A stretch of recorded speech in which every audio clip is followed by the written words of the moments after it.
Hello friend, welcome back to my YouTube channel knowledge hub. तो friend, आज हम start करने वाले हैं क्लास 12th मैथमेटिक्स के अंदर एक टॉपिक है जिसका नाम है हमारे पास direction cosine of line passing through the 2 points. ठीक है, ये तो वीडियो को स्टार्ट करने से पहले हमारे चैनल को सब्सक्राइब कर दीजिए, बेल आइकन को ऑल पे सेट कर दीजिए ताकि मैं जितनी भी वीडियो बनाऊं उनकी नोटिफिकेशन आप तक आराम के साथ पहुंच सके। तो चलिए इसी बात पे करते हैं वीडियो को स्टार्ट। ठीक है, तो ये रहा हमारे पास टॉपिक, जिस टॉपिक का नाम है हमारे पास direction cosine of line passing through 2 points. मतलब 2 पॉइंट से जब एक लाइन पास कर रही है उसके डायरेक्शन कोसाइन कैसे निकाल सकते हैं और उनके डायरेक्शन कोसाइन क्या हो सकते हैं। ठीक है, तो इसको स्टार्ट करने से पहले सबसे पहले हमें पता होना चाहिए डायरेक्शन कोसाइन क्या होता है। ठीक है, तो डायरेक्शन कोसाइन की वीडियो मैंने बना ली है, जिनने वो वाली वीडियो नहीं देखी है डिस्क्रिप्शन में जाए आपको लिंक मिल जाएगा। ठीक, चलो करते हैं स्टार्ट। सबसे पहले मैं डायग्राम बनाऊंगा। देखो कैसे 3 डायमेंशनल, मतलब उसमें एक्स एक्सिस भी होगा, वाई एक्सिस भी होगा और जेड एक्सिस भी होगा। ठीक है, ये देखो ये बना ली मैंने डायग्राम। ये रहा हमारे पास एक्स एक्सिस, ये रहा हमारे पास वाई एक्सिस और ये रहा हमारे पास जेड एक्सिस। ठीक है, 3 एक्सिस बना लिया हमने और ये रहा हमारे पास ओरिजिन ओ। ठीक है, उसके बाद हमने क्या करना है, 2 पॉइंट्स लेने हैं हमने। ठीक है, तो 2 पॉइंट्स लेंगे, जैसे यहाँ पे मैं पी पॉइंट ले लेता हूँ और यहाँ पे मैं 2 पॉइंट्स ले लेता हूँ। ठीक है, क्या करना है, इसका नाम रखा मैंने पी और इसका नाम रखा मैंने, जो 2 पॉइंट्स लिए।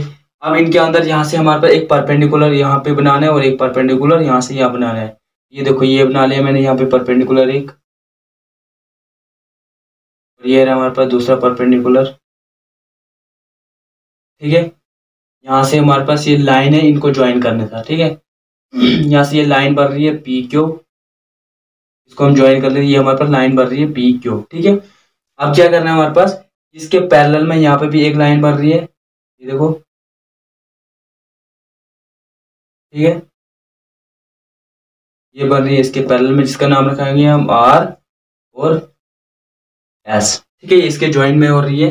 यहाँ से हमारे पास ये परपेंडिकुलर बना है, उसके बाद हमारे पास यहाँ पे एक लाइन है क्या बन रही है इसके पैरेलल में, क्योंकि ये हमारे पास 3D है। ठीक है, ये जब इस तरह से बनेगी ना, इसमें जब ये कौन सी वाली जो डायग्राम बनी, ये इसके मतलब जेड एक्सिस के पैरेलल में होगी। ठीक है, ये जेड एक्सिस और एक्स एक्सिस और जेड एक्सिस के प्लेन में होगा ये वाली। ठीक है, देखो अब यहाँ से हमारे पास एक परपेंडिकुलर यहाँ से ड्रा करो, पी से यहाँ एक परपेंडिकुलर ड्रा हो रहा है। ठीक है, ये जिसका नाम रखा हमने एन, अपनी मर्जी से कुछ भी रखो, मैंने एन रख लिया। ठीक है, यहाँ से क्या बन रही है हमारे पास, एक ट्राइंगल बन रही है। ये देखो यहाँ पे ये हमारे पास किसके ऊपर बन रहा है, वाई एक्सिस के ऊपर।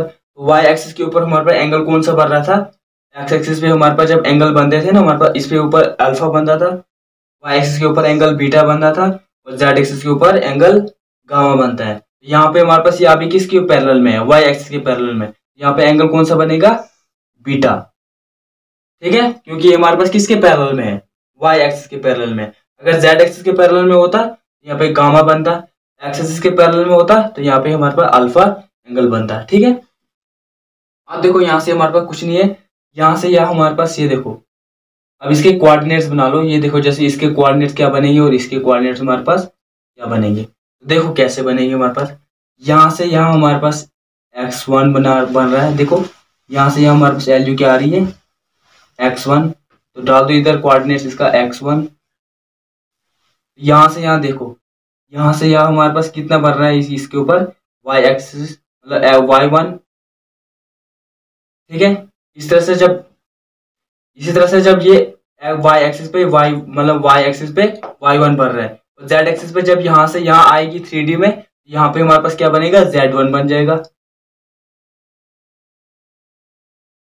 ठीक है, क्योंकि देखो जैसे यहाँ पे x एक्सिस है, इसके ऊपर x1 बना यहाँ से यहाँ तक, जब y एक्सिस पे तो ये यहाँ से यहाँ बन रहा है। इस तरह से जब z एक्सिस हमारे पास इस तरह से आगे के लिए होता है, क्योंकि ये हमारे पास 2 डायमेंशन क्या है, ये हमारे पास 2 डायमेंशनल फिगर है, कौन सी, बोर्ड, इसलिए यहाँ पे हमारे पास इस तरह से बन रही है। अदरवाइज ये इस तरह से आगे के लिए बनती। ठीक है, आगे के लिए बनती डायग्राम, ये जो ये वाली लाइन है जेड एक्सिस पे, इसलिए अगर जेड एक्सिस पे देखेंगे यहाँ पे हमारे पास क्या बनता, z1 बनता।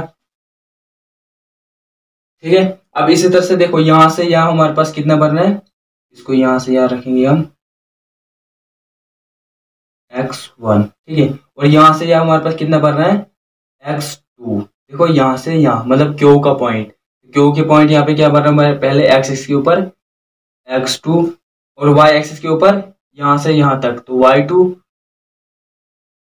और फिर z एक्सिस के ऊपर भी देखेंगे तो वहां पे क्या बन जाएगा हमारे पास z2। ये हमारे पास इसके कोऑर्डिनेट्स बने, ठीक है।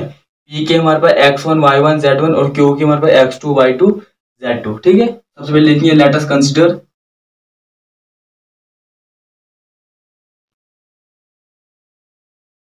थ्री एक्सिस, ठीक है।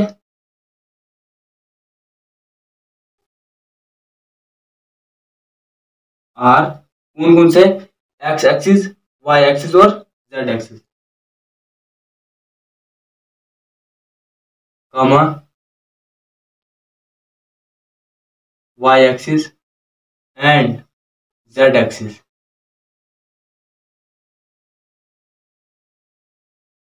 विथ ओरिजिन ओ।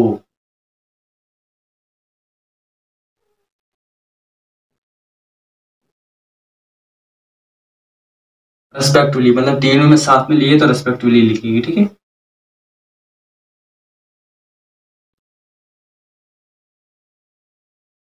ठीक है, पहला पॉइंट हो गया हमारे पास, तीन एक्सिस लिए थे साथ में ओरिजिन भी लिया था और इसलिए हमने पहला पॉइंट लिख लिया। अब दूसरे पॉइंट में क्या किया था हमने, दो पॉइंट्स लिए थे पी और क्यू, लिखो दूसरा point let us take two points, ठीक है। इतने टू पॉइंट्स लिए थे,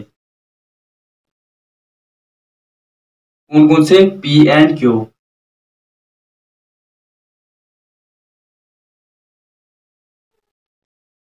हुज कोऑर्डिनेट्स, उसके कोऑर्डिनेट्स हमारे पास क्या क्या बने, ठीक है। हुज उनके कोऑर्डिनेट्स क्या क्या बने,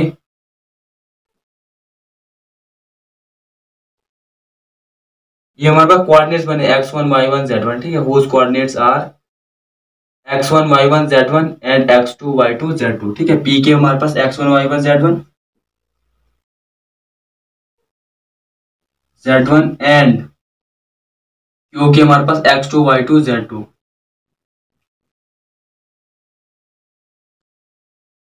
इसको भी रेस्पेक्टिवली लिखेंगे साथ में,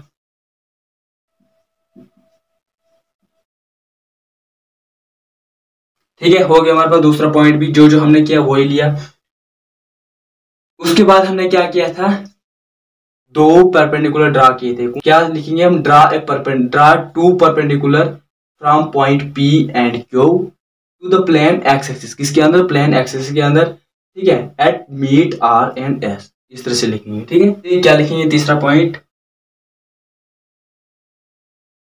draw perpendicular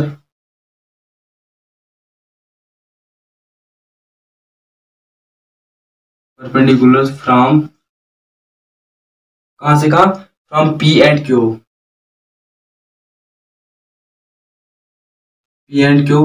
to the plane X Y.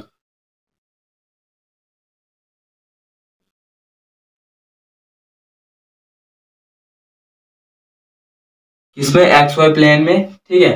Eight meet R and S, ठीक, at meet point R and S, ठीक है। हो गया हमारे पास ये भी। उसके बाद हमने क्या किया था, एक और परपेंडिकुलर ड्रा किया था, कहां से, फ्रॉम पी से, आल्सो परपेंडिकुलर ड्रा, ठीक है। इसके ऊपर ऑन क्यू एस, ये रही हमारे पास लाइन क्यू एस, देखो क्यू एस के ऊपर ये परपेंडिकुलर ड्रा हो रहा है, ठीक है। पी से एक परपेंडिकुलर ड्रा हो रहा है किसके ऊपर, ऑन क्यू एस लाइन के ऊपर, ठीक है। और मिल कहां पर है, एट मीट एन, बस यही लिखना है हमने। चौथा point, also draw a perpendicular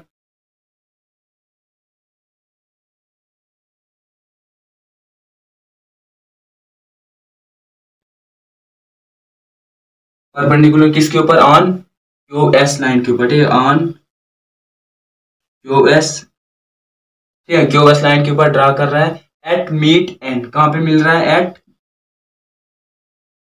meet an, कहां पे, एन पे मिल रहा है। ये हो गया हमारे पास, इतना सारा हमने इसमें किया अभी तक, ठीक है। फिर तो अभी इसमें एक और चीज है कि हमारे पास पता है कि ये जो हमारे पास लाइन पी क्यू है, इसके रेशियोज हमारे पास क्या होते हैं, LMN, वो हमने पहले वाली वीडियो में पढ़ ली है। जिनने वो वाली वीडियो नहीं देखी है, डिस्क्रिप्शन में आपको लिंक मिल जाएगा। चल लिखते हैं सबसे पहले late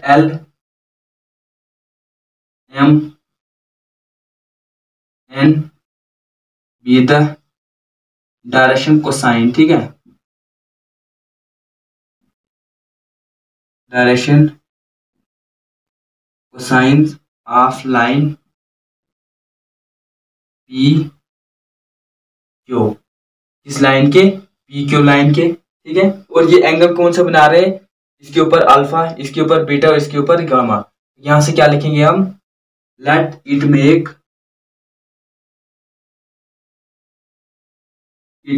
N angles alpha beta gamma, साथ में किसके साथ में, एक्स एक्सिस के साथ, वाई एक्सिस के साथ और जेड एक्सिस का। तो with x axis, y axis and z axis, साथ में रेस्पेक्टिवली लिखेंगे, ठीक है, साथ में।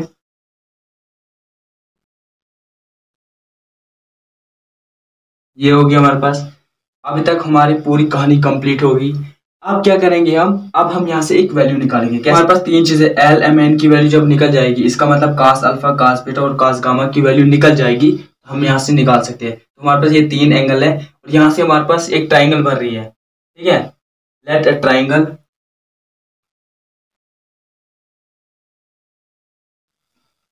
कौन सी ट्राइंगल बन रही है, P N Q, P Q N, P Q N, और इसका एंगल हमारे पास क्या बन रहा है, बीटा, इसके बराबर, बीटा के बराबर। ये हमारे पास एक ट्राइंगल बन रही है, ठीक है। देखो क्या बन रही है, ट्राइंगल बन रही है। Let triangle P Q N is equal to beta. ये देखो, ये हमारे पास ट्राइंगल बन रही है जिसका एंगल कितना हमारे पास, बीटा है, ठीक है। देखो हम क्या करेंगे, यहाँ से कास बीटा की वैल्यू निकालेंगे। लिखेंगे हम देयरफॉर कास बीटा, क्योंकि जब देखो अब एक एंगल की वैल्यू हमारे पास पता चल जाएगी, हम फिर दूसरे एंगल की भी निकाल सकते हैं, तीसरे एंगल की भी निकाल सकते हैं, क्योंकि फिर ये तीनों सेम होंगे, क्योंकि हमारे पास क्या बन रहा है, 3 एक्सिस बन रहे हैं। Cos beta is equal to, इसका फार्मूला डालो, बेस अपॉन हाइपोटेन्यूज, यही होता है इसका फार्मूला। अब यहाँ से देखो एंगल ये है हमारे पास, इसका परपेंडिकुलर ये बन रहा है और इसका बेस एन क्यू, इसका हाइपोटेन्यूज पी क्यू। तो हमें बेस डालना है, बेस क्या बन रहा है इसका, N Q, divide by hypotenuse क्या बन रहा है यहाँ पे, P Q is equal to.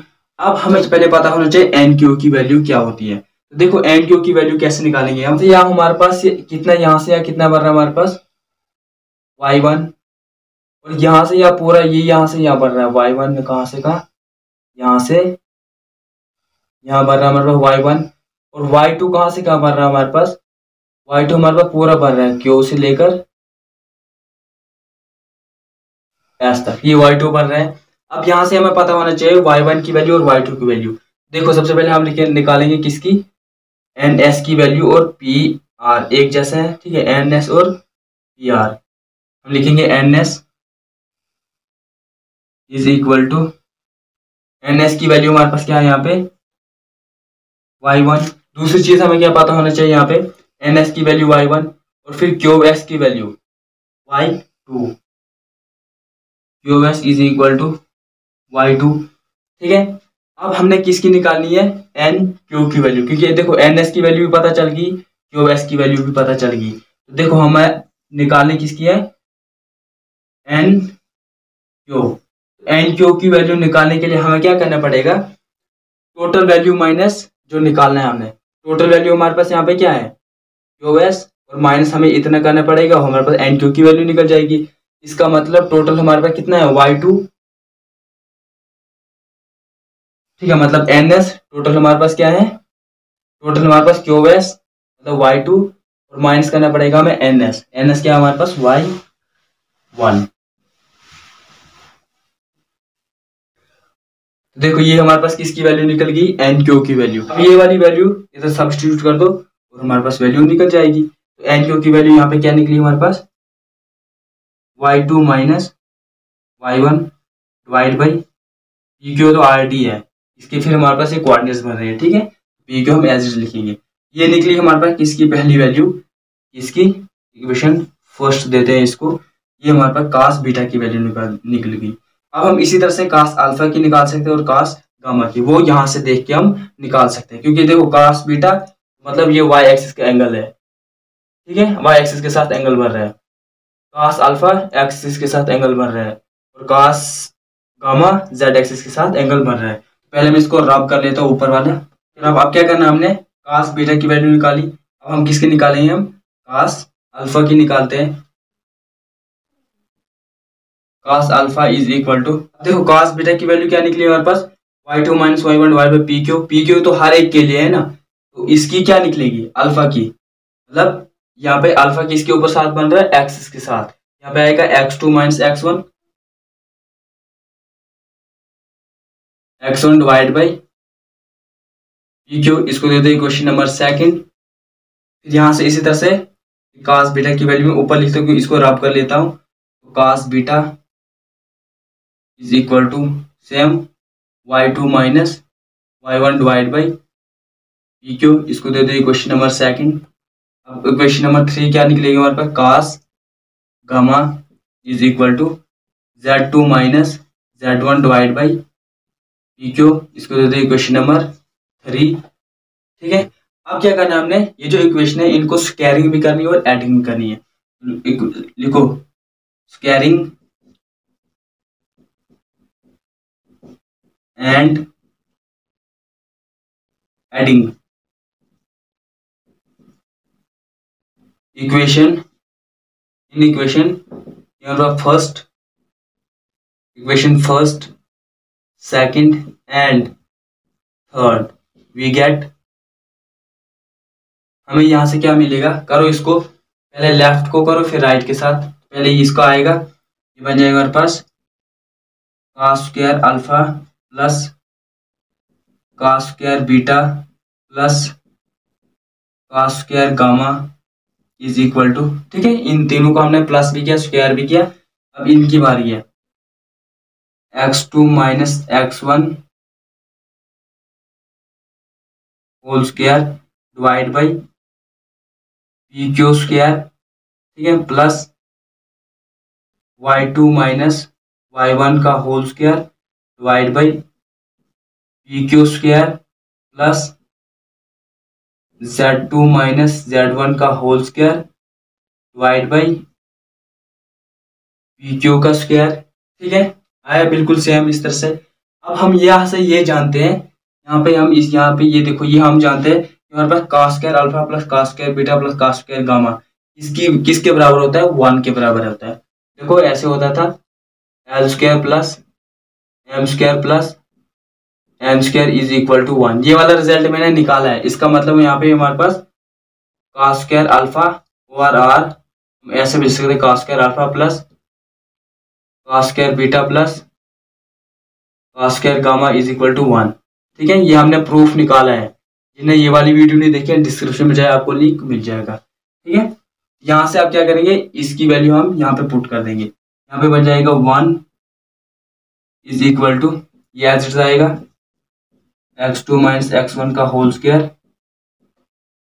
Plus y2 minus y1 का whole square plus z2 minus z1 का होल स्क्वायर। अब तीनों में पी क्यू है तो पी क्यू हर एक के साथ कॉमन लिख लेंगे डिवाइड बाई पी क्यू का स्क्वायर। क्या करेंगे हम, यहाँ से हमारे पास पी क्यू इसके साथ मल्टीप्लाई हो जाएगा, ये बन जाएगा हमारे पास पी क्यू का square is equal to x2 minus x1 का whole square plus y2 minus y1 का whole square plus z2 minus z1 का होल स्क्वायर, ठीक है, ये निकल गया से। ये देखो पी क्यू स्क्वायर, स्क्वायर जब हटाएंगे तो आगे रूट लग जाएगा, P Q is equal to root x2 minus x1 का whole square plus y2 minus y1 का whole square plus z2 minus z1 का होल स्क्वायर, ये निकल गया हमारे पास। ये थी आज की वीडियो हमारे पास, जिसमें आज हमने क्या किया, direction cosines of line passing through 2 points. ठीक है, मिलते हैं दूसरी वीडियो में दूसरे टॉपिक के साथ, तब तक के लिए बाय बाय, टाटा।